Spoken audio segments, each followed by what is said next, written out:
you don't have to be a rocket scientist. You could just read the Taliban is classified, and if you don't know, the Taliban's in charge of Afghanistan. They're classified as a specially designated global terrorist organization by OFAC. So post-2021, so this is last year, 2024, we spent $697 million of the taxpayers' dollars in Afghanistan, including $534,719,000 in change from USAID in Afghanistan. Afghanistan is ruled by folks named Sarajuddin Haqqani. The Haqqani network mean anything to anybody in the room? How about Abdullah bin Laden? Who gets some of that money? Does that name ring a bell to anybody in the room? Your money, $697 million annually, plus the shipments of cash funds madrasas, ISIS, Al-Qaeda, Boko Haram, ISIS Khorasan, terrorist training camps. That's what it's funding.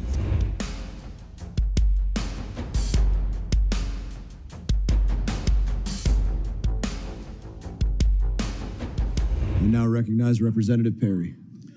Thank you, Mr. Chairman. USAID was created through executive order in 1961 by President Kennedy, long having lost and strayed from its mission, lost its direction. Even the Clinton administration tried unsuccessfully to reform it.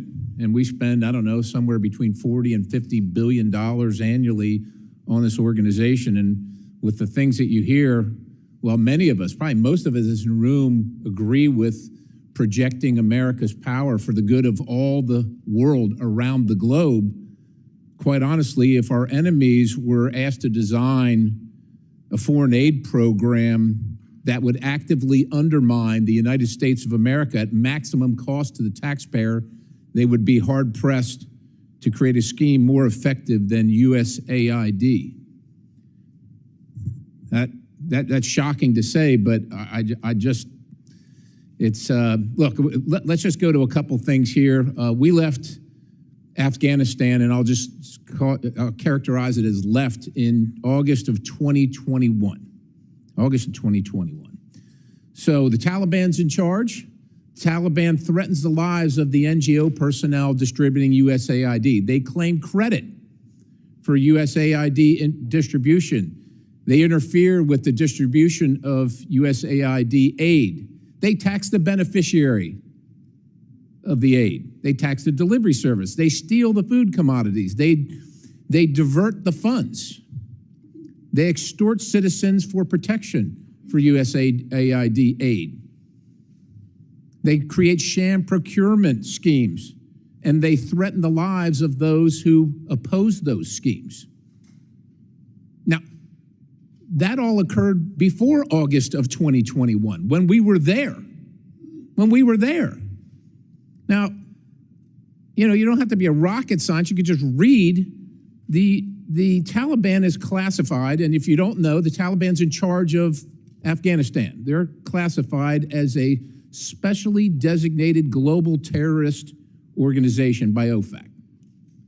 So post-2021, so this is last year, 2024, we spent $697 million of the taxpayers' dollars in Afghanistan, including $534,719,000 in change from USAID in Afghanistan. I don't know what we think we're going to change in Afghanistan. We lost 22,000, lost or wounded 22,500 Americans in Afghanistan over the course of our term there in the war, spending over $2 trillion. We're just going to keep on spending because somehow we think it's going to get better. And if you're wondering who's in charge of Afghanistan getting the money, and that money I just mentioned, the $697 million is on top of, and is in addition to the weekly to every 10-day shipments in cash of $40 to $80 million. Afghanistan is ruled by folks named Sarajuddin Haqqani. The Haqqani network mean anything to anybody in the room? How about Abdullah bin Laden? Who gets some of that money? Does that name ring a bell to anybody in the room? Because your money, $697 million annually, plus the shipments of cash funds madrasas, ISIS, Al-Qaeda, Boko Haram, ISIS Khorasan, terrorist training camps. That's what it's funding. If you think that the program under Operation Enduring Sentinel entitled Women's Scholarship Endowment, which receives $60 million annually, or the Young Women Lead, which gets about $5 million annually, is going to women who, by the way, if you read the Inspector General's report, is telling you that the Taliban does not allow women to speak in public. Yet somehow you're believing, and American people are supposed to believe, that this money is going for the betterment of the women in Afghanistan. It is not. You are funding terrorism, and it's coming through USAID. And it's not just Afghanistan, because Pakistan's right next door. USAID spent $840 million in the last 20 years on Pakistan's education-related program. It includes $136 million to build 120 schools, of which there is zero evidence that any of them were built.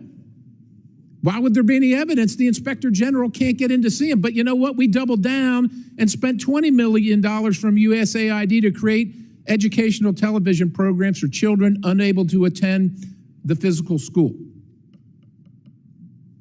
Yeah, they can't attend it because it doesn't exist. You paid for it. Somebody else got the money. You are paying for terrorism. This has got to end. I yield, Mr. Chairman. Thank you, Mr. Perry. In addition, we don't even have an embassy in Afghanistan. Chair now recognizes the representative from California, Mr. Barra. Thank you, Mr. Chairman. I want to start off by, I know a lot of USAID workers, former workers, alumni are watching this hearing. I want to thank them for their work. They're patriotic Americans. They're out there, they're doing God's work, helping save lives and everything else. And I'm sorry that you guys are caught up in this. So I want to appreciate this on behalf of the United States of America. You guys are patriotic Americans. I've visited with a lot of these folks. I travel a lot, gone into refugee camps, and have seen what they do in terms of life-saving stuff. And again, it's super important work that they do. It represents the best of American values, and it is really sad to see these folks get thrown under the bus. When we talk about stronger, better, more prosperous, I think we're all in favor of that. We're all in favor of working together. Mr. Chairman, Congressman Yoho's my classmate, and he may have been more conservative than you when he got to Congress. Ted, you and I traveled, I think, on your first trip abroad. We went out and saw some of these USAID projects. I watched you over time, become the champion of the BUILD Act, a champion of reforms, and we've continued to stay in touch. Now, what saddens me about this whole approach, now I'm not going to talk about Elon Musk. I'm not surprised by how he's approaching things, but this isn't Twitter. I don't want a 21-year-old tech bro going through deciding which programs we should continue and not continue. Mr. Chairman, I want us to work and do that work. We can go line by line, or we could hire Mr. Yoho to go through line by line and say, hey, here's the programs that make sense, here's the ones that don't. But that's our job. That's what we're supposed to be doing. That's our oversight. I don't want that 21-year-old tech bro, probably has never traveled anywhere, has no passport, doing our job. Let's do this work together. And I'm not here to defend every USAID program, but I do believe it serves a really important purpose for our values. We've read Heritage Foundation reports. I worry about what's happening in the Pacific Islands. They put out a good report. We've met with them. We're ceding our influence there. We're already seeing China step in and take things over. We're watching in Cambodia and Southeast Asia, programs that are good programs like demining. China has stepped in, it's front page news. Let's not shut everything down. Let's make necessary reforms. Let's, as Congressman Yo said, let's focus on humanitarian aid, let's focus on development, and let's look at the programs that do this. For the American people, the most successful development program in the history of the world was the Marshall Plan. That was us. That was the United States of America rebuilding Europe, creating stable democracies, preventing war, lifting hundreds of millions of people out of poverty. That was us. We can do this, and we can do it better and smarter and not betray our values as Americans, but we should do this. This is Congress's job. It's not someone else's job, and I'm willing to work with you to figure out what programs make sense. Let's write a foreign aid authorization bill, but let's do it in a smart way. Let's get former administrators in here. Let's us do the work, Democrats and Republicans, to rebuild a better, stronger, more prosperous USAID. Congressman, we're friends, and we've stayed in touch over the years. I appreciate the BUILD Act. That was bipartisan, and your leadership there. I am a little bit worried because I've heard President Trump talk about creating a sovereign wealth fund, perhaps making that DFC's mission. Will you actually talk about the difference between DFC and sovereign wealth fund? What I see is the DFC was designed for a specific purpose when we put it together. We wanted to move countries from aid to trade. That was our big thing. And I won't go into why I came up with that. We were on a Codell over in the DRC. And if they want to create a sovereign wealth fund, I think they should do that separately. And I think there was an executive order, in fact, to do that, which is good because if you put it in the DFC, it starts clouding the mission. Are we going to do development, or are we going to do build the trust fund or the sovereign wealth fund? And you start clouding the mission, and you get away from what I like to call purity of purpose.